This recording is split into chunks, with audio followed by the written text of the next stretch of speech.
I'm a lifelong writer and reader. I knew I wanted to write always, so I got into the field of journalism. So I always wanted to be like my cousin. His name was Ron Cox. He played for the Chicago Bears and the Green Bay Packers. Then I got into playing football when I was in middle school and high school, and then got a scholarship to play college football in North Dakota.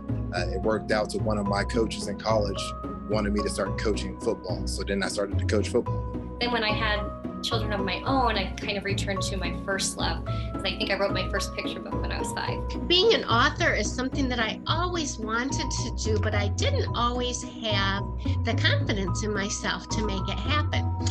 In high school, a friend told me I wasn't a good writer, and I believed him. And it took me a long time to get out of that mindset that I wasn't good at that. And maybe I wasn't great, but what I needed to say to him was then teach me how to get better and help me learn.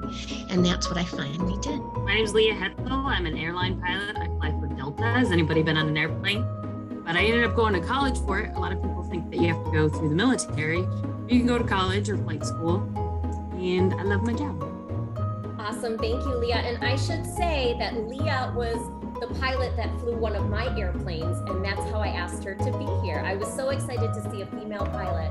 I said, will you please be part of our event? Okay, so it takes a very long time to write and illustrate a picture book. Zombies Don't Eat Veggies, probably 4 years we took.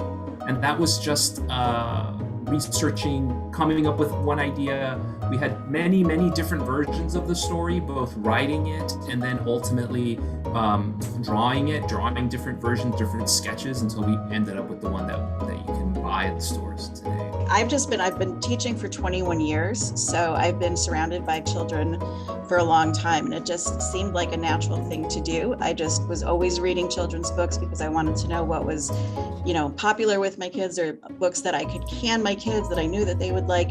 And I really can't even remember the last time I read an adult book at this point. It's just everything that I read and everything that I write and everything that I research about has been in the children's literature realm. So that's just been my love for a long time now.